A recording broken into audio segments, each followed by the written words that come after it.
Hey, everybody. Now that the NFL season is wrapping up and moving towards a close, it's time we stop focusing on some of the games and the action of the regular season and the playoffs and start looking towards the offseason moves that are going to be made within the next 6 months and before the start of the next season. The biggest question on my mind in regards to the offseason is where is Aaron Rodgers going to play in 2022, if at all? He always has the option to retire, stop playing football, go host Jeopardy again. Who knows, whatever he wants to do. But there's a few options. The big question in everyone's mind is this his last season playing in Green Bay? After the Packers got bounced by the 49ers in the playoffs, there's been more speculation than ever of whether Rodgers will return to play to Packerland or go somewhere else.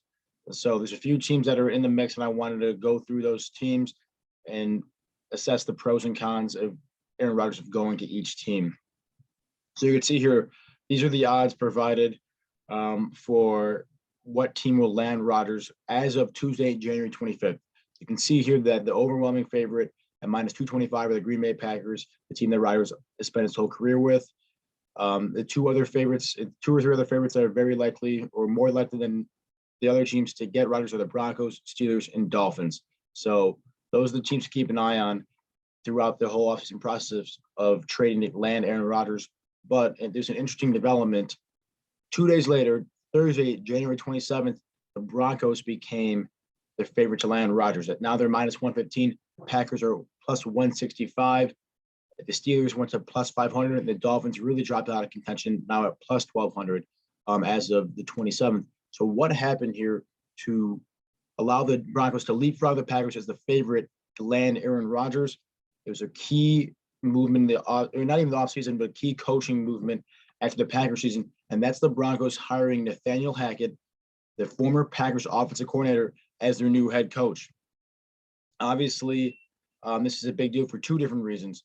One, Rodgers now is without his offensive coordinator that he's been playing with for many seasons in Green Bay. That'll bring in a new regime at offensive coordinator, new playbook, new schemes, and that's something that Aaron Rodgers might not agree with. In addition, even last season, going back to 2021, 2020, Aaron Rodgers was rumored to go to the Broncos. So this team has been floating around for over a year now, and this signing of Rodgers' offensive coordinator makes it ever more likely that the Broncos land Aaron Rodgers, and they are the new favorite. And then 2 days later after that, Saturday the 29th, the Broncos widen that gap. They're now minus 130. They're even more of a favorite to land Aaron Rodgers. The Packers didn't change at plus 165, but Steelers moved from plus 500 to plus 600, so they got a little bit less likely to land Aaron Rodgers. And again, the Dolphins here at plus 1,200. So we're looking at the Broncos, who are the favorite to land Rodgers, and they have the right pieces to get him. So I want to go through the strengths and weaknesses for the Broncos and for Aaron Rodgers going to Denver. The strength for the Broncos, they have the draft capital at least to land Aaron Rodgers. He's still under contract with the Packers. He's not a free agent. He can't sign wherever he pleases. If a team wants to land Aaron Rodgers, they're going to have to be willing to give up draft picks and other players to get him. The Broncos have draft capital. They have the 9th pick in this NFL draft, which is very good, especially even if you want to get a quarterback for the Packers. I know they have Jordan Love, but this is a draft class that is not as loaded with quarterbacks as last year's draft, with about 4 or maybe even 5 of the quarterbacks over in the first round. Again, so 9th pick can get you a lot here, or if they get that, the Packers, they can draft Chris Olave, the stud wide receiver out of OSU in that area too. So 9th pick this draft, very valuable. And then they just traded Von Miller, whose contract was going to expire at the end of the season anyway, to the Rams. They got a 2nd and a 3rd round pick, which might not seem like a lot, but that's how franchises are built and championship teams are built.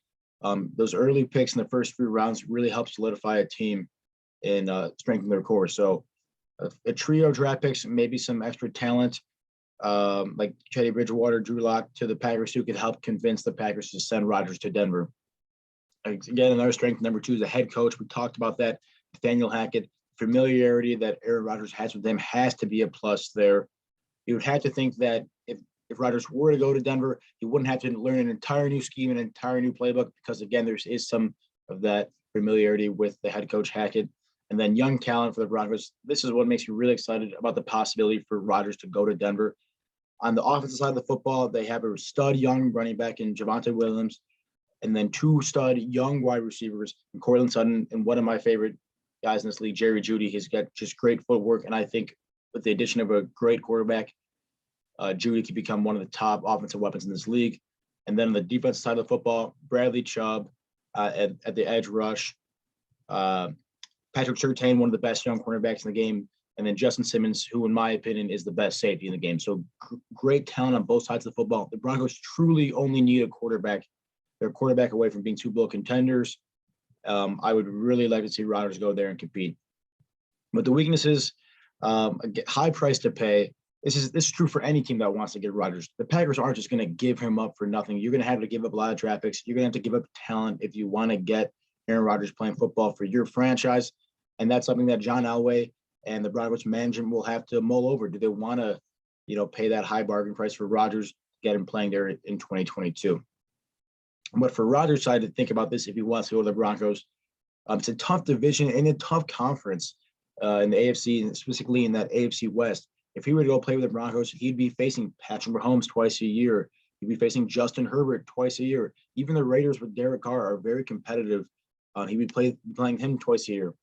Outside of that division, the AFC is stacked with QBs. I mentioned Herbert and Mahomes.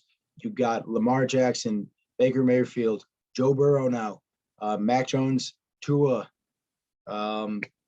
Josh Allen, like just studs quarterbacks or up-and-coming quarterbacks that could pose a real threat to Aaron Rodgers as he's in the twilight of his career. That's something that Aaron Rodgers has to discuss.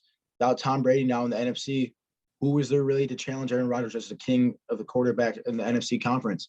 Not really anyone, especially if Russell Wilson leaves Seattle like he's planning to do, and if he joins an AFC team.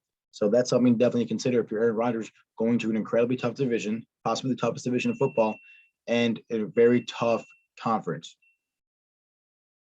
Next are the Pittsburgh Steelers, who seem like a natural fit for Rodgers solely because of the fact that they just lost their franchise quarterback, their Hall of Fame quarterback in Ben Roethlisberger. They'll be playing without him on the roster for the first time in 15 to 20 years. So they're looking to replace him, and a natural fit is just, another Hall of Fame quarterback. So strength for the Steelers is their defense. It's a strength for their team and a strength for Rodgers going there. So often Rodgers wins a lot of games in the regular season, but when he comes to the playoffs, doesn't win games. I think a lot of that is on him, but a defense that a lot of people throw out there is that he doesn't have a defense to help support him and win games in the playoffs. If he went to the Steelers, there would no longer be an argument for people to throw out there. They got TJ Watt, who's going to be the defensive player of the year, has a sack record. Cam Hayward, who is an incredible defensive lineman that can stop the run and get off after the quarterback, which is very rare. And then on the back end of that defense in the secondary, Minkah Fitzpatrick leads a very tough secondary unit. Another strength for the Steelers for both sides and for Rodgers is their head coach, Mike Tomlin, who's shown to be one of the best coaches in recent memory and possibly in NFL history. Never had a losing season, which is just incredible given the fluctuations of talent that he's had throughout his tenure. I think that, one, just knowing how to win is great for Rodgers. I think he can integrate that system well. Tomlin will find a way to win given his talent. It's not the other way around. The talent doesn't need to find a way to win with Tomlin's schemes. He will adjust to players. Very even-keeled, flexible guy. I think him and Rodgers would get along well and collaborate well to keep that offense turning. And then much like the Broncos, the Steelers do have a lot of young talent. Najee Harris, a great young running back in the backfield there in Pittsburgh. Deontay Johnson emerging as a really good wide receiver and option in that Steelers offense. And Pat Freiermuth at tight end, another young dude that's really shown out. And tight end is something, a good tight end is something that Aaron Rodgers has never really had in his career as a viable receiving threat. So that's something to keep in mind too.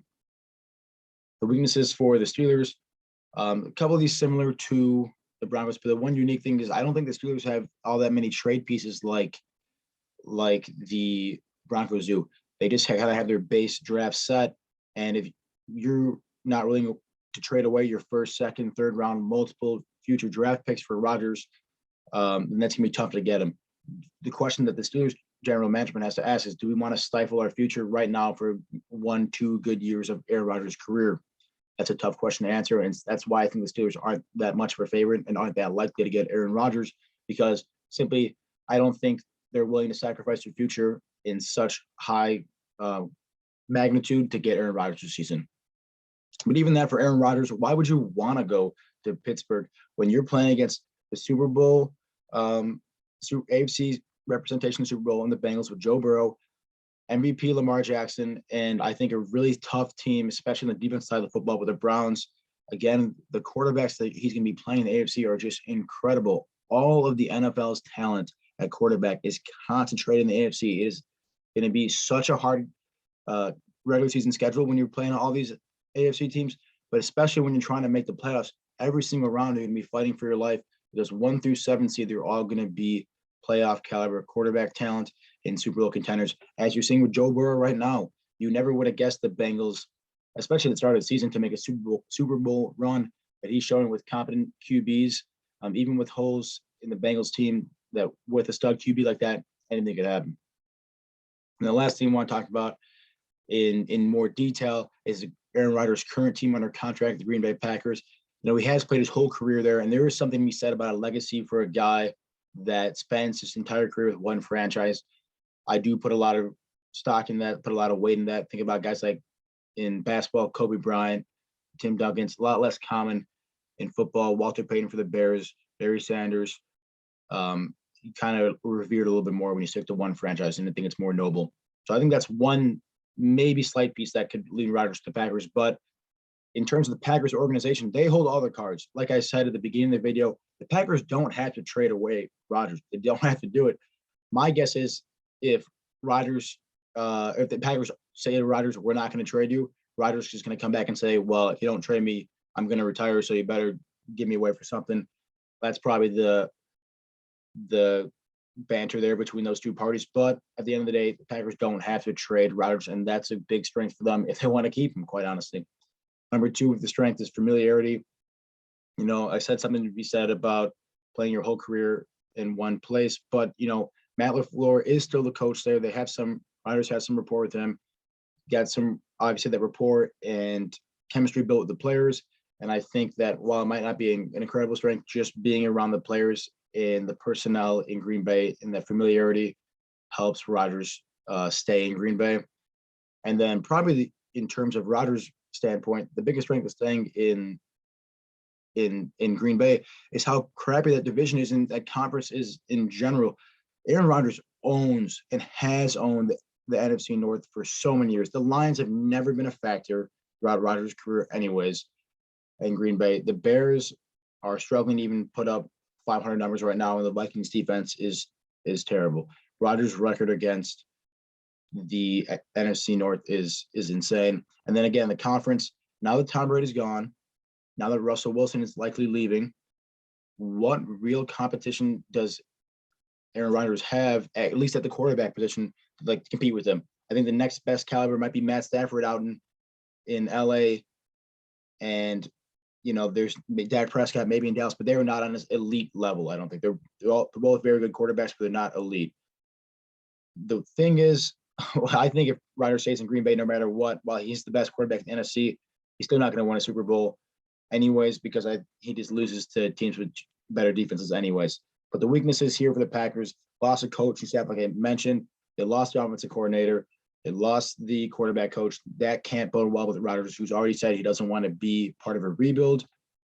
Certainly losing 2 key members of your offensive coaching staff lends shape to a rebuild. But the biggest departure that will play a factor in Aaron Rodgers' decision is Davante Adams' free agency decision. Adams wants to get paid like the best receiver in the league, which he is right now with Rodgers. And whoever's willing to pay him is probably where he's going to end up. If Davante Adams signs with a team that is not the Green Bay Packers, I can all but guarantee that Aaron Rodgers will not be playing football for the Packers in 2022. If Davante Adams does sign with the Green Bay Packers in free agency, I still don't know if Rodgers comes back. But if Adams leaves, it's a done deal. Rodgers will not be playing in Green Bay because that is just a team that is going to be set up for failure, at least in terms of winning a Super Bowl. And the last thing is little future there. I talked about the legacy. The opposite side of the coin is that Rodgers has spent so much time in Green Bay and has really only been able to do have that one Super Bowl back in 2010. I think that the Packers' best opportunity to win Super Bowl was this past year when they lost to the Niners. That didn't happen. I would be surprised if going forward Rodgers assesses their chance to be any better than he was now. I think if he wants to win a Super Bowl, it's got to be somewhere outside of Green Bay. And that's why I think he's going to leave there. To talk about a few other teams before I wrap up, some other names have been flowing around here: the Browns, the Washington football team, the Dolphins, the Buccaneers. For the Browns and the Dolphins, again, same story with every other team in the AFC. Tough divisions for the Browns. You're going to be playing against Jackson and Burrow. In Miami, you're going to be playing against Josh Allen and Mac Jones. Maybe that quarterback guy in the Jets who throws a billion picks can figure it out. Zach Wilson, couldn't remember his name. Maybe he figures it out too. That could be a competitive division for quarterbacks. I mean, talking about the football team, the Bucs, who are truly, in my opinion, one quarterback away from being incredible contenders. Obviously, the Bucs just lost Tom Brady and could have arguably won a Super Bowl. But the Washington football team with Terry McLaurin and Tony Gibson on offense, and then a very stout defense. Once they get their schemes figured out in Washington, I think it'd be a great landing spot for Rodgers. But again, I don't think these teams have enough pieces to trade or are willing to trade to get Rodgers. So these teams that, at least from a fit standpoint, Rodgers is good with, but they don't have enough pieces to trade him. So I think the most likely thing is Rodgers will end up in Denver, and I do think that's going to happen. I got some Denver Broncos Super Bowl futures just in case. I think if Rodgers wants to win a Super Bowl and win it now, his best shot's in Denver. I think Denver has the best shot to give up the pieces to land Rodgers. And so I think that, again, in 2022, Rodgers will be playing in the AFC West, the Denver Broncos. Hope you enjoyed this video. There'll be plenty more offseason move videos to come.